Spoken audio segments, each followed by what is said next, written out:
You're listening to the Savvy Painter Podcast, episode number 372. Hello, my friends. Welcome to another episode of the Savvy Painter Podcast. I'm your host, Antrice Wood, and if you've been listening for a while, welcome back. And if you are new here, I am so glad that you have found me. Savvy Painter is the podcast for artists who want practical, tactical tips to create a meaningful art practice that is both fulfilling and supports you. All right. So today I wanted to talk about this concept that I know I've spoken about it before on the podcast, but I wanted to go more in depth with it on this episode because I've been noticing that it has sort of been coming up in several conversations that I've been having with artists in Growth Studio and also in my private coaching practice. And that is this idea that what happens on your canvas is a direct reflection of what's happening in your mind.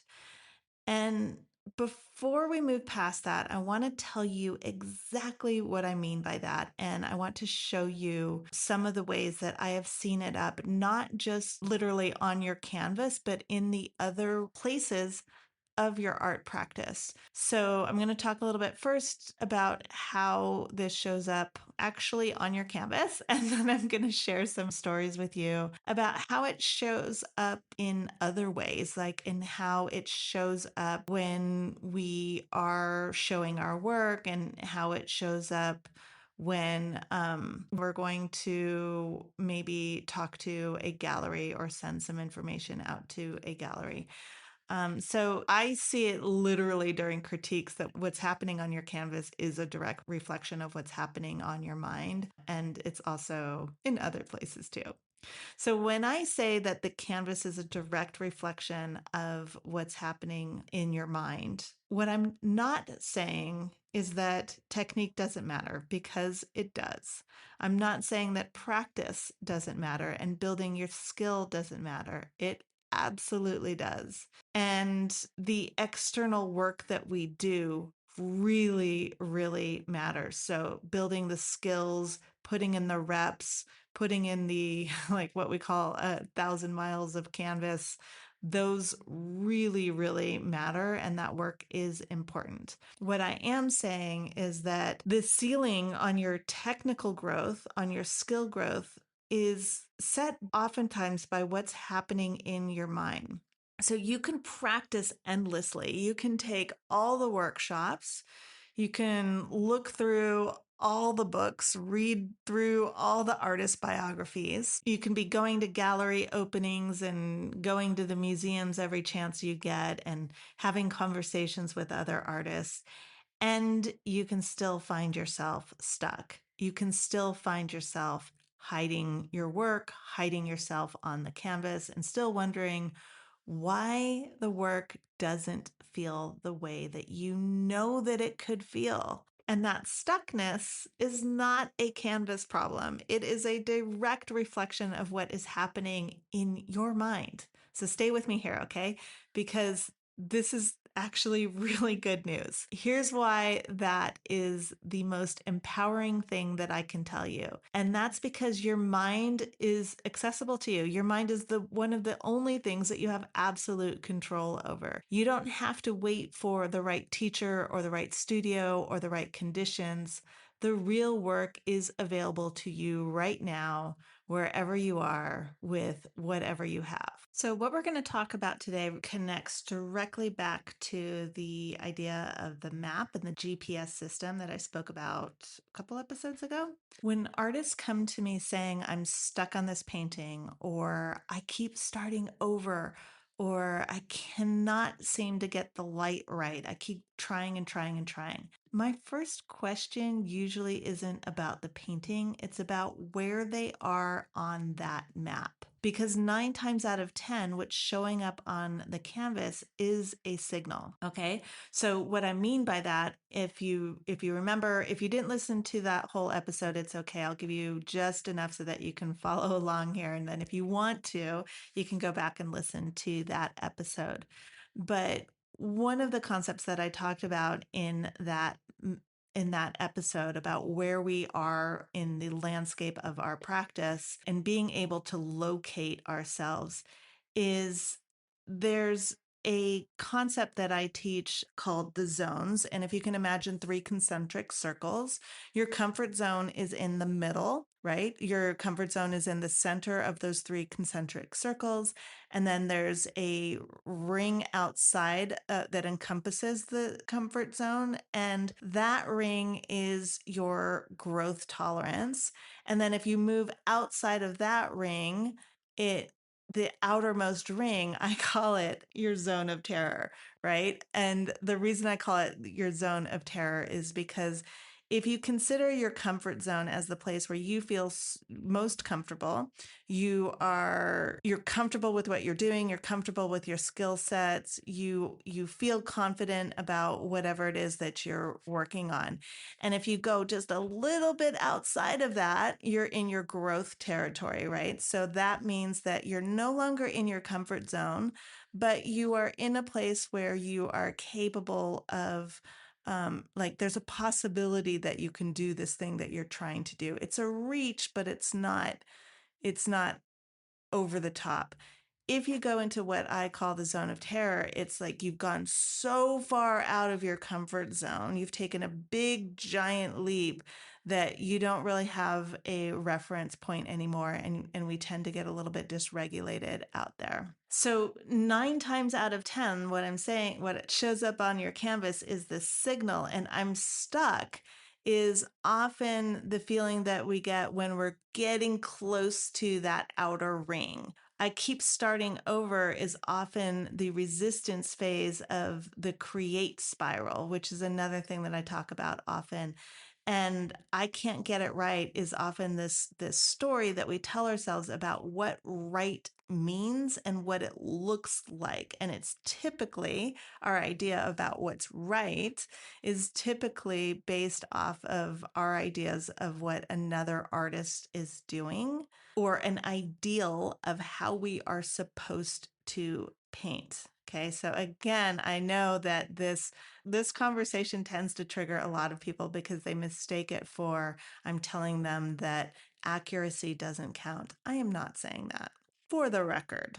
Okay, but what really counts most is your voice and how you do it. So you can have 100 artists who are accurate in their drawing, and every single one of those will look different because it comes from that person and from that voice. So this is kind of what I mean when I say that the canvas is talking. And once you learn how to listen to it, it becomes one of the most honest mirrors that you have. And the reflection that it gives back to you is always beautiful. I really, really, truly believe that. So, how this literally shows up on the canvas. When I'm feeling confident and I'm feeling strong in my painting, my brush strokes reflect that. When I'm feeling uncertain or when I'm feeling like I don't know what to do, you can see that the brushstrokes get more tentative. You can see that that spot doesn't have the same amount of energy. I've seen this over and over and again in the critiques that I do every week in Growth Studio, where artists will bring something in and you can really see there's areas of it where they were totally in the painting. They were in that flow state most likely. You can see there's a directness with their brush strokes. There's a commitment in the brush strokes. They're strong, they're steady. And then you can see these other places where they weren't sure about an idea that they have. And so the brush strokes get more dabby, they get more uncertain. You can tell that they put the brush stroke down and then they revised it and then they revised it again and they revised it again. And it really, really shows. Like I can see this on my own canvas. And because I'm in my own mind, I know, and because I'm aware of this, I know when I look at my canvas, I'm like, oh yeah, my mind started wandering there. I wasn't connected to the painting, or I started thinking about something else, or I really wasn't sure how to resolve that part of the painting. And when you look at it compared to the other brushstrokes that are on the canvas, or you look at it compared to the other areas on the canvas, it shows. You can really, really see it. So that's how this idea literally shows up on the canvas or in our drawings or whatever it is that we're creating. And I want to tell you a couple stories about how it shows up in other areas too. So one of the artists in Grow Studio, her name is Megan, and about a year ago, Megan, she described herself as somebody who was kind of a hider. If someone wanted to buy her work, they would have to, as she put it, knock on her door, say, "I'm here and I want to buy your work." And then she would come out, she would do the transaction, and then she would disappear back inside. She didn't want to talk about her work. And the reason why is because she didn't feel like it was easy to talk about her work. So, what her mind said was, it's not easy to talk about my work. And so, what she did, the actions that she took from that, is she didn't really say very much, and she would kind of like bolt out and then come back in, and the vibe that that gives to another person is like, oh, this person doesn't want to talk about their work, maybe I shouldn't ask any questions, right? So it creates, when we do that, we kind of create the scenario where we're getting what we thought we would get. She didn't show up confidently in spaces where other artists were because she wasn't really sure at that time that she belonged. And then over time, what happened was Megan started trusting herself with the small things. She started keeping commitments to herself in the studio. She started showing up even when she didn't feel like it. And she consistently built little moments of evidence that told her, hey, I can rely on myself. When I say I'm going to do something, I do it. And then later on, she went to a friend's gallery opening. And this is what she came in and she told us about in Grow Studio. So she went to a friend's gallery opening, and somebody new wanted to visit her studio. And she told me afterwards, I showed up really different than I would have a year ago. It wasn't like I was cocky or anything. It was just, it just felt really good to talk about my work in a clear way that felt fun and open, right? So what changed there? It wasn't the work. The work was always good. What changed was Megan's trust that she could handle the conversation, that if somebody asked her about her process, she could effortlessly answer. She could do that because she had been practicing it, and she had built up these little moments of experience and evidence that showed her, hey, I can do this. She also taught herself that if someone didn't connect with the work, that she could be okay with that, that she was allowed to take up space in the room.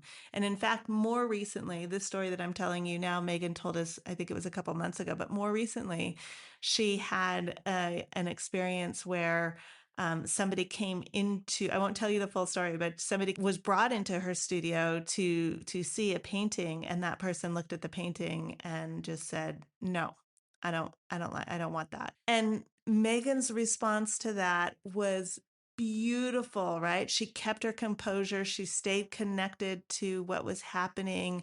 She didn't make it mean anything bad about herself. She was able to stay connected with those two people that were in her studio, and most importantly, to herself. I wanted to share that with you because it's such a beautiful example of self-trust increasing and risk tolerance increasing. And here's what I want you to notice about how that happened. The risk that she took wasn't a dramatic leap. It was showing up to a friend's opening and having a real conversation with her work. That's it. But for Megan, a year earlier, that would have been a huge leap. That would have been the thing that maybe put her into the ring of terror. But because she had systematically practiced micro moments of giving herself those little bits of, hey, I can trust myself, by the time that experience happened a couple months ago, she was prepared for it. And more recently, when those two people came into her studio, she'd had even more practice. And so it didn't phase her at all. Well, I'm sure maybe just a little bit, of course, because she's human, but her response to it internally was dramatically different than it would have been a few years ago. And that is all because what was happening in Megan's mind was being directly reflected both on her canvas and how she interacted with these people when it came time to talk about her work. So now that talking to people about her work in that way is in the growth zone for Megan. When she was in it, she knew where she was. She knew, okay, I'm a little bit outside of my comfort zone. I know where I am. I know what it feels like when I start approaching the zone of terror. It always sounds so dramatic when I say it, right? The zone of terror, but it really feels that way. But we know we start to understand what that feels like in our body. And so we recognize the early signals and we can adjust so that we move back into our comfort zone and then maybe come back out and take a smaller risk or regroup in some way. And there's tons of tools in order to do that. But she was able to be there standing solidly, talking about her work, and she felt comfortable doing it, and she meant it because she really, really did. And so she's not hiding anymore when it comes time to talk about her work. Was just amazing. And I'm so proud of Megan for all the work that she did to get to that place where she can have those conversations and be comfortable with herself, with her work, and with that experience of somebody coming to see your work. So here's another angle on that same principle. Another artist that I work with named Janet had been sitting with this idea of submitting her portfolio to a gallery. One of her clients, can't remember if it was a client or a friend, but somebody suggested it to her. They knew the gallery owner. They thought, Janet's a really good fit. So they referred her to the gallery. And she kind of let that sit there for a little bit. She was nervous. She was really nervous, but she decided she was going to go for it. So she refreshed her portfolio and she sent it in. And she told me afterwards, she said, after I got it done, I felt a real sense of relief. And this is another one of those moments where you can really see the change in what it's like when we are connected to ourselves and we're connected to our work. Because in that moment, the gallery hadn't even had an opportunity to respond yet. She wasn't feeling that way because she got what she wanted. She hadn't even heard back yet. But she felt that sense of relief because she had trusted herself enough to take that step and to have her own back and to be kind to herself as she did it. She did the hard thing and then she took care of herself. So later on, when we talked about that whole experience, what that was like for her, what we came up with was she got to a place where she didn't frame this as a one-time high stakes ask, this idea of approaching this gallery. She framed it as the beginning of a relationship. And so she's able now to kind of trust herself to handle whatever comes next, whether it's a yes or a no or silence, or she follows up. She's looking at it as I'm building a relationship with this gallery. And that's a completely different, let's call it a different canvas than the one that can be painted by when we approach it with fear. I'm not sure if I love that analogy or not, but I'm going to just go with it. So if Janet had stayed in that place where she had been operating from fear, then the moment of sending her work to this gallery would have been very heavily loaded. It would be a moment that meant everything, right? Where if she had stayed in that space, a no would have meant something about the work and about her. And we all get into that place where we put so much into this one action that the stakes for that action become very high and very stressful. But when we're operating from self-trust, it's completely different. When we're operating from self-trust, we can see that this is just one step. This is just one hello in a longer conversation, and there's plenty of time to take it slow. There's plenty of time to allow ourselves to take care of ourselves, to be kind to ourselves as we're doing this thing that feels scary in the moment. And we can look at it as this longer term relationship. We trust ourselves to handle what comes. Either way, it's the same work that she's sending out, the same gallery, but it's a completely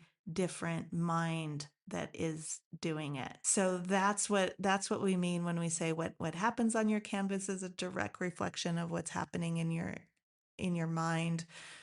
What is written in your emails is a direct reflection of what's happening in your mind, right? It all comes back to how are we thinking about it, because we can have the exact same circumstances, but the outcomes are totally different when we are aware and we are present with what is actually happening with our mind. So here's what I want to invite you to just kind of play around with today. Pick one place in your practice where things maybe have felt a little bit stuck, whether that is in your painting process, if you're in the making art season, or if you are in the sharing your work season, or if you are in the selling your work season. So just pick one place in your practice where things have felt a little stuck. And instead of asking what's wrong with your technique or what's wrong with what you're doing, ask yourself, what is this telling me about where I am in those zones? Am I in the ring of terror? Am I in the growth zone? Am I in my comfort zone? And what is happening internally with me? Am I holding on to a story about how this is supposed to go that isn't serving the work and is keeping me stuck? And maybe give it a try taking a look at some of your paintings and see if you remember what you were thinking while you were painting it, because your canvas is always telling you something. And the more you practice listening to it, the more you can trust yourself to hear it clearly. Okay, I think that's enough for this episode. Have a beautiful week, everybody, and I will talk to you soon.